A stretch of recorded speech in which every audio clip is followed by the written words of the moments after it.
Today Matter.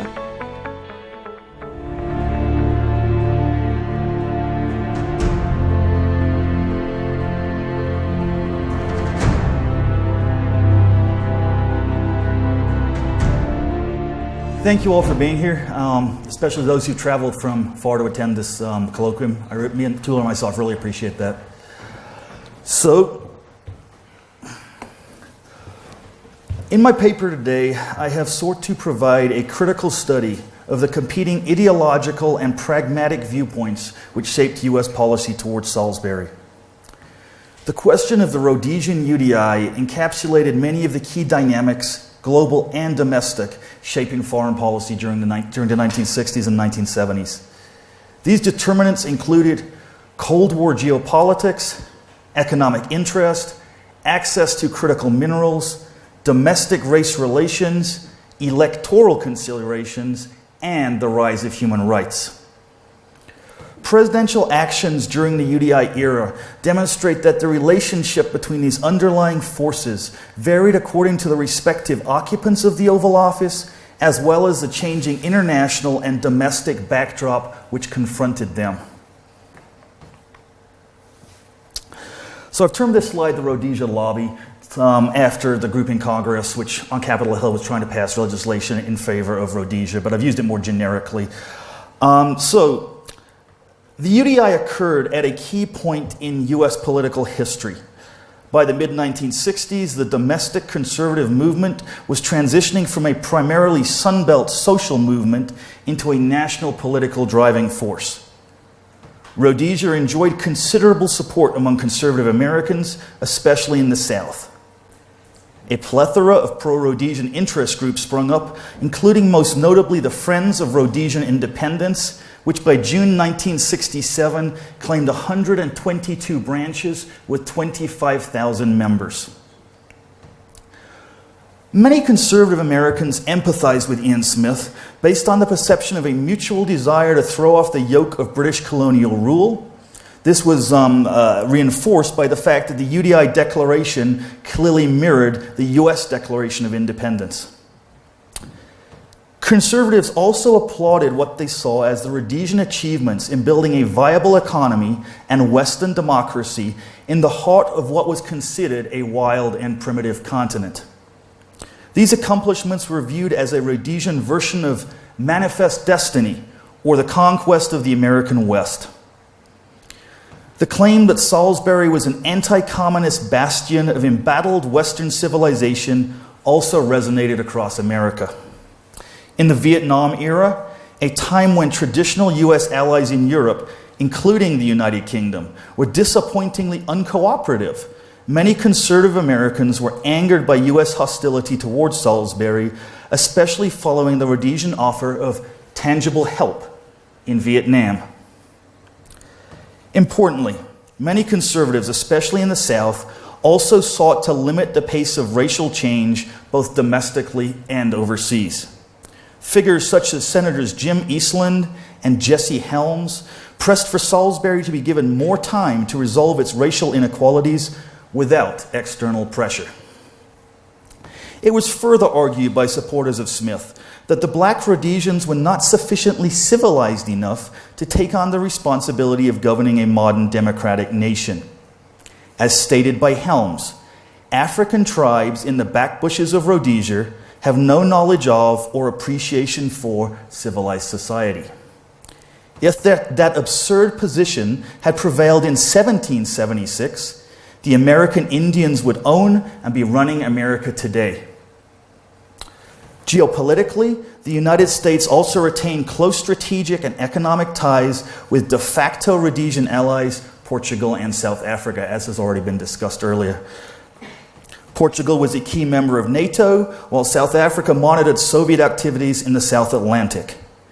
Washington possessed substantial economic ties with both South Africa and the Portuguese territories, and Pretoria was also a major supplier of minerals, including uranium, which were vital components of a number of U.S. industries, including, most crucially, nuclear power generation.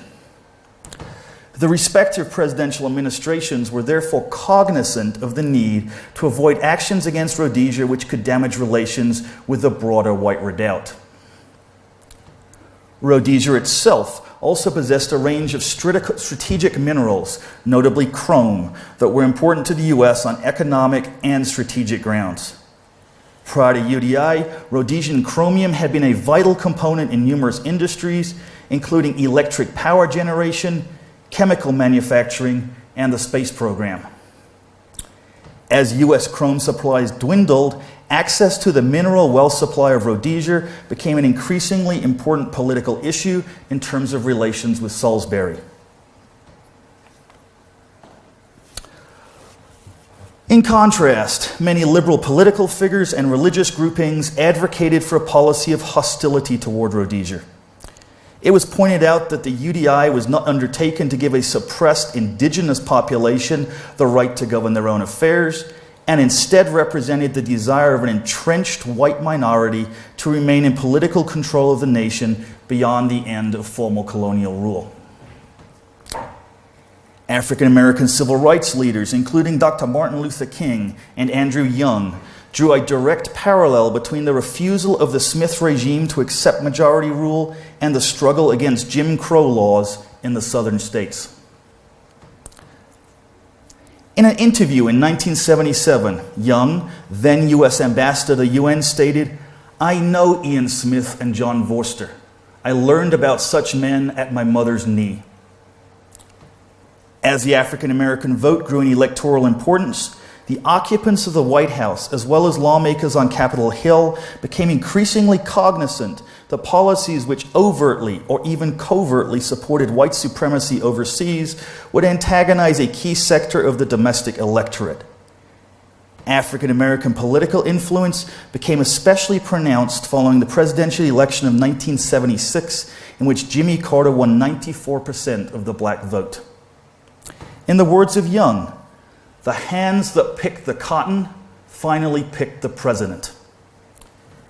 In terms of geopolitical outlook, it was highlighted by both liberals and some so-called cold warriors that the continued existence of white minority rule in southern Africa provided Moscow, Peking, and later Havana an opportunity to align themselves as the true allies of black African aspirations to the detriment of Western interests. Moreover, the longer the minority governments remained in power, the greater the opportunities for communist sway over the leadership of the liberation movements. Diplomatic figures, especially Africanists in the State Department, also highlighted the need to protect interests in the newly independent African states. Africa's huge landmass and airspace had great strategic importance, and its nations possessed a large free world percentage of minerals critical to American interests, as well as lucrative markets for export. Furthermore, the extent of U.S. influence in black Africa was intrinsically linked to the stance that Washington took on the ending of white minority rule. Interestingly, the rise of the human rights movement in the early 1970s gave greater impetus to both opponents and supporters of Salisbury. On one hand, liberals and even some moderate conservatives increasingly pushed for an immediate transition to majority rule, highlighting the fact that the right of a population to choose how it is governed was considered among the most vital of human rights. Furthermore, the racial discrimination inherent in Rhodesian society represented a further affront to the basic human rights of the black Rhodesians. Supporters of Smith, however, highlighted the human rights of the white Rhodesian minority, notably the potential loss of their political and property rights in a black-ruled state.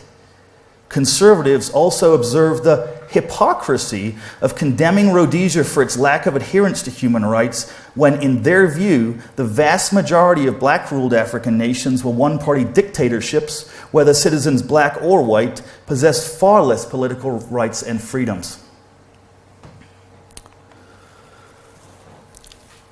On the day of UDI, President Lyndon B. Johnson and his senior advisors were gathered at his ranch near Austin, Texas.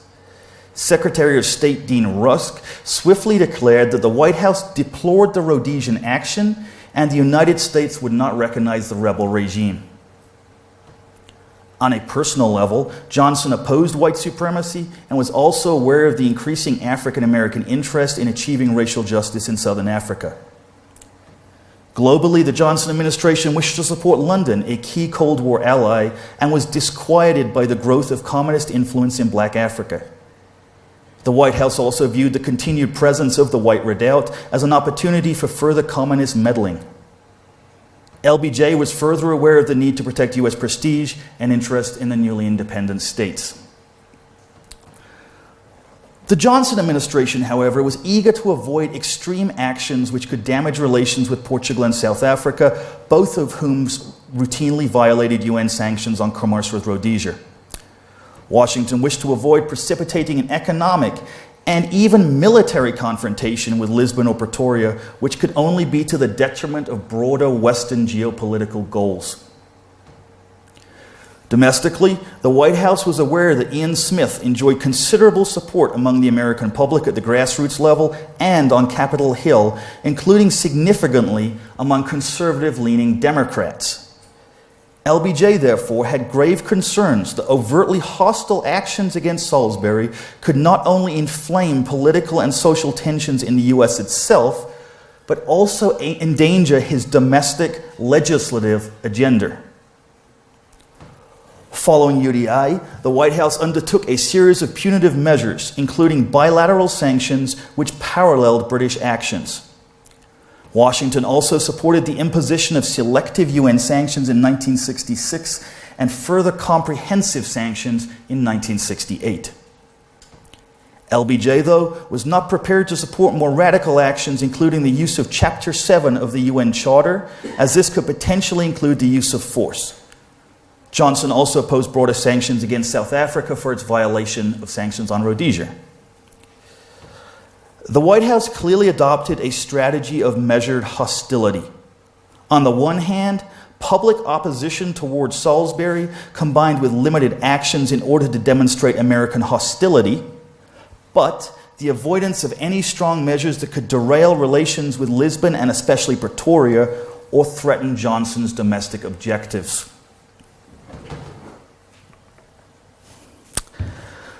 The election of Richard Nixon led to a distinct shift toward closer relations with Rhodesia. Indeed, many of Rhodesia's most vocal supporters, notably former Secretary of State Dean Acheson and Senator Jim Eastland, enjoyed very close ties to the White House. In the opinion of Nixon, the fact that the white Rhodesians had built a pro-Western nation with a strong economy in a region characterized by Marxist despots dependent on foreign aid packages meant that Salisbury deserved American respect, not hostility. Furthermore, Nixon, in part influenced by racial prejudice, had little interest in Black African liberation or indeed Black Africa at all, as Andy has very adeptly demonstrated earlier. In the view of National Security Advisor Henry Kissinger, the former colonial nations of Africa deserve little respect because of their lack of political tradition, immature economies, and weak militaries. Closer ties with Salisbury also complemented the geopolitical aspects of Nixonian foreign relations. The Nixon Doctrine of 1969 advocated the pursuance of strategic interests through military and other aid to friendly governments.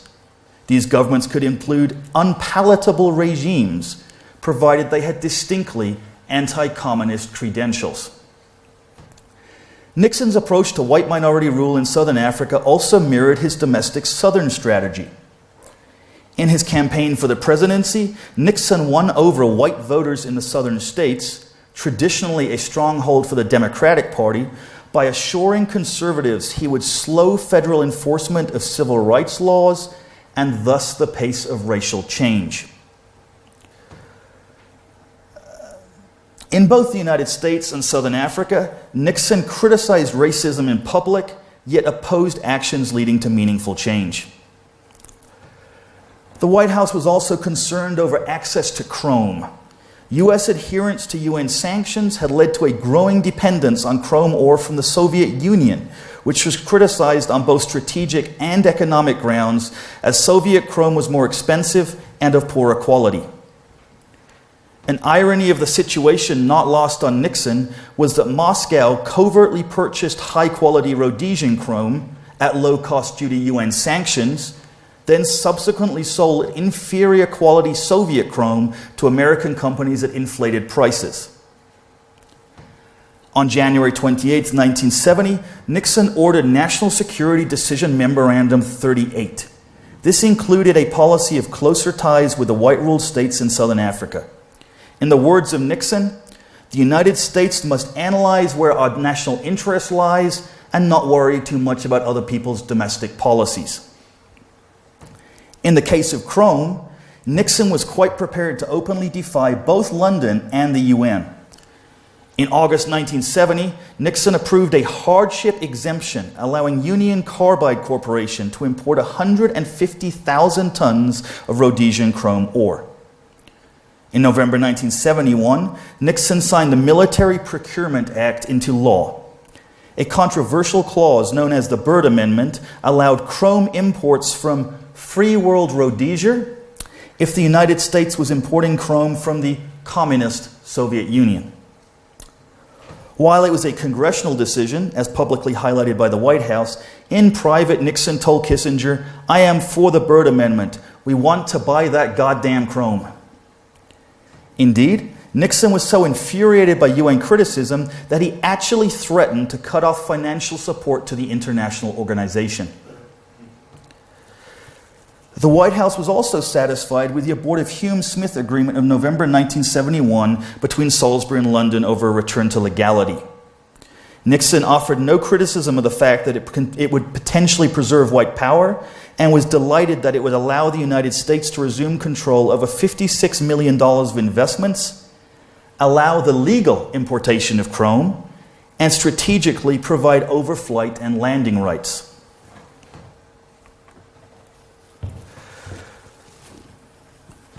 President Gerald Ford entered the Oval Office with a genuine commitment to humanitarian principles that opposed any form of racial discrimination. In the words of Congressman Charles Rangel, chairman of the Congressional Black Caucus, Ford sought to open his White House to the advice and counsel of those of us who represent people whose views and needs were ignored by the Nixon administration. Ford's dedication to racial justice also extended beyond America itself and constituted a new, fair approach to the issue of white rule in Rhodesia. In March 1976, in Illinois, Ford stated, "We have to be on the right side morally, and the right side morally is to be for majority rule." Public pronouncements were mirrored by a private determination to achieve a just settlement. Ford therefore swiftly endorsed the repeal of the Byrd Amendment. Nevertheless, at this point, there were limitations as to how much pressure the administration was prepared to exert on Congress, as any attempt at repeal aroused strong opposition, especially from Republicans and among grassroots conservatives. Thus, without presidential support, in the fall of 1975, the proposed repeal bill was rejected by the House of Representatives. Greater intervention in Rhodesia came when moral considerations aligned with geopolitical concerns. Following the success of the MPLA in Angola, backed by Cuban combat troops, Ford feared the development of a similar situation in Rhodesia. He believed that unless decisive action was taken, then the instability in Rhodesia could lead to a wider racial war in the region and the potential creation of a Marxist bloc across southern Africa. On April 27, 1976, in Lusaka, Zambia, Secretary of State Kissinger stated that the U.S. is wholly committed to bring about a rapid, just, and African solution to the issue of Rhodesia. Over the following 6 months, he engaged in his famous shuttle diplomacy with London, Pretoria, and the frontline states. In September, under pressure from both Kissinger and South African Prime Minister John Vorster, Smith agreed to what became known as the 5 Points and publicly endorsed the principle of majority rule. While the subsequent Geneva Conference failed to bring the parties together, Kissinger's actions in bringing the power and prestige of the United States into solving the Rhodesian impasse culminated in an end to UDI, helped bring about the process that culminated in an end to UDI. It's worth noting that Henry Kissinger retained a great degree of empathy for the white Rhodesians. In his own words, in a memo to Brent Scowcroft, "This outcome gives me no pleasure. It is extremely painful for me to be the instrument of their fate, which could turn out to be disastrous." He then added, "The fact that they've accepted it with such good grace makes it even harder to bear." Nevertheless, despite his personal sentiments, geostrategic interests superseded his personal beliefs. In contrast, Jerry Ford believed that achieving majority rule in Rhodesia was a moral imperative that even trumped his own presidential re-election campaign. Indeed, facing extreme criticism from conservative Republicans and indeed his challenger, California Governor Ronald Reagan, Ford privately stated that it is important to do what was morally right regardless of the domestic political consequences. Nevertheless, Ford's vision of majority rule in Rhodesia did not exclude the possibility of the white population retaining a degree of control of the levers of power under a nominal black leadership. The White House was also highly suspicious of the aims of the ZANU leadership, especially Robert Mugabe, who was viewed as an intransigent bully determined to establish a Marxist-oriented dictatorship with no viable future for the white Rhodesian population. The election of Jimmy Carter would prove to be a pivotal moment for Rhodesia, as the new administration played a critical role in bringing an end to UDI. Smith himself termed it the disaster of Carter. Carter attached central importance to human rights when formulating foreign policy. This was a view shared by Secretary of State Cyrus Vance and also U.S. Ambassador to the UN Andrew Young. The White House considered the refusal of Salisbury to accept majority rule as a violation of the basic human rights of the Zimbabwean people and as an intolerable situation. Geopolitically, in the view of Carter and National Security Advisor Zbigniew Brzezinski, the continuing conflict in Rhodesia created a volatile tinderbox in southern Africa, providing fertile conditions for the steadily increasing Soviet and Cuban influence in the region. Domestically, the White House was also swayed by the factor of maintaining the African American vote, which, as I noted earlier, had proven decisive in Carter's electoral victory. Carter was also well aware that the stance Washington took towards ending white minority rule in Africa was perceived as reflecting its own stance toward domestic racial concerns. Indeed, many black civil rights figures, including those close to the White House, such as Coretta Scott King, were some of the most implacable foes of Salisbury. Carter's early actions included Presidential Directive 5, which made the achievement of majority rule in Rhodesia a major foreign policy objective, and Congress, following heavy lobbying by the White House, passed legislation circumventing, not repealing, but circumventing the Byrd Amendment. On the broader diplomatic level, in partnership with the British, Washington pressed Rhodesia to accept the Anglo-American plan, which proposed an immediate transition to majority rule. Despite strong domestic pressure from conservatives, the White House refused to support the Rhodesian internal settlement, signed on March 3, 1978, and in June 1979 refused to recognize the subsequent Government of National Unity or lift sanctions. CIA reports indicate that the decision not only ended Salisbury's hopes of gaining international recognition, but also damaged support for the Government of National Unity inside of Zimbabwe Rhodesia itself. At the Lancaster House Conference in London, which ended UDI, the White House played an important supporting role. One notable American contribution related to the offer of funding to compensate white property owners for any potential land redistribution, which ended an impasse. The Carter administration was clearly elated at having helped to resolve the Rhodesian problem. Young observed that making a contribution to the creation of political and racial harmony in Zimbabwe was his most gratifying achievement during his tenure at the UN. Carter himself commented that the arrival of majority rule would bring a sense of dignity to a people who had for too long been deprived of their basic human rights, and believed that Robert Mugabe would turn out to be a very good friend to the United States. So to conclude, I believe that Rhodesia provides a useful illuminative lens to view the U.S. approach to foreign relations during the 1960s and 1970s and the broader factors that shape decision-making.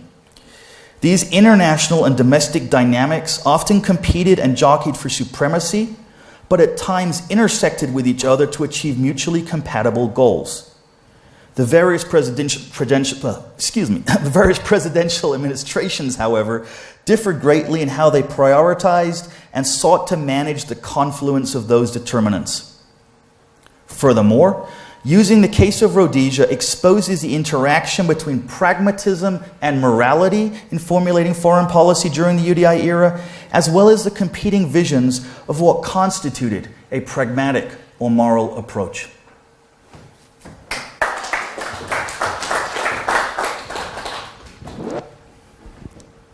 Are there any questions? I fear Sue's hand is coming up. Sorry, this is not a reflex reaction. Eddie, thank you very much indeed for your, magisterial overview of American foreign policy towards such a contentious issue. I've got two questions, one of which is quite small, but I wonder if you could elaborate on the, quote, tangible help Rhodesia offered in the Vietnam conflict. Yep, okay. That's one. Sorry, excuse me. Second question.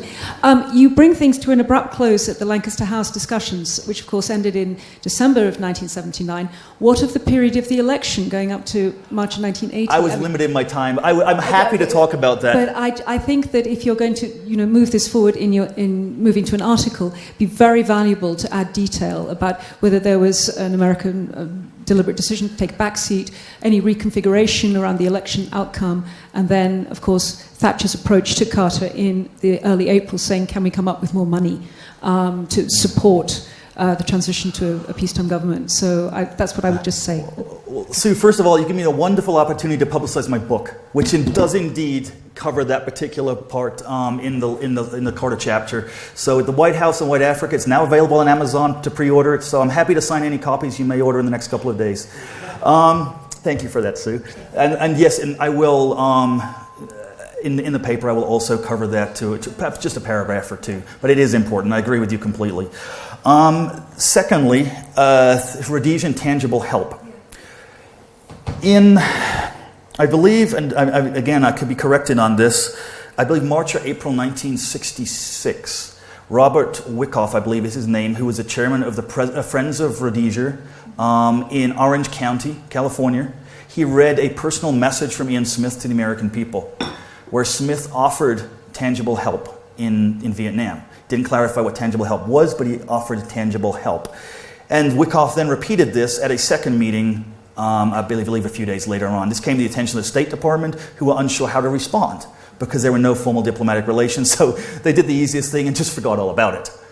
I looked at this and I thought, probably this is just something to garner support among conservative Americans. But then going through the material in the Corey Library, I discovered a cabinet meeting where the Rhodesians actually discussed offering tangible help and what would tangible help entail, and it was ambulance crews and ambulances. They believed the war at the time was not really begun to any extent in Rhodesia itself. They thought they could afford to give these units to the United States, and of course, the implications of aiding the U.S. in Vietnam would greatly assist Rhodesians in garnering conservative support. But of course, Washington the ramifications for Washington outweighed a few ambulances.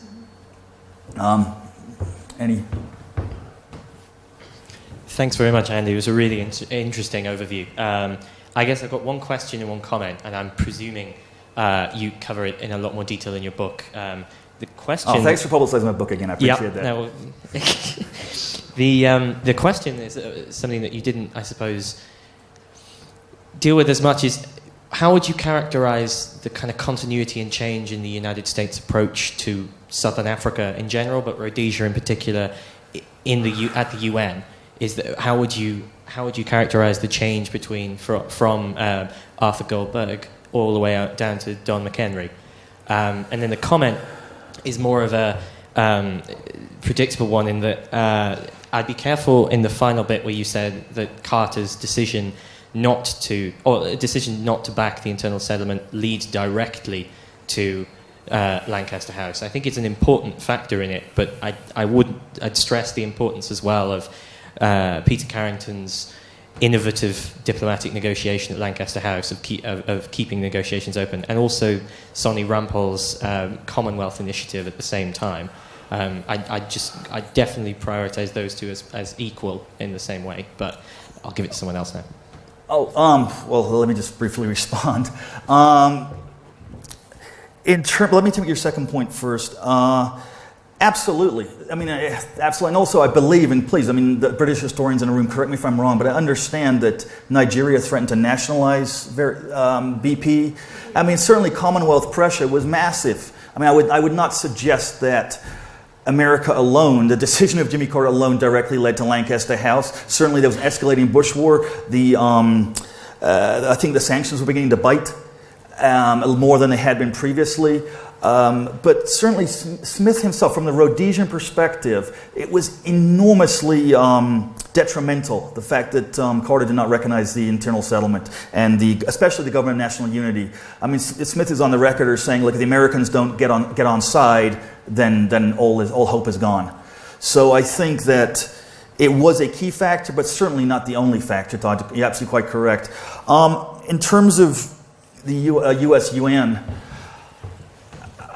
the U.S. and typically, along with the State Department, was far more hostile to Rhodesia. So I think there was a greater continuity there than there would be, say, in other aspects of diplomacy or White House, other areas of the White House, I should say, if that helps.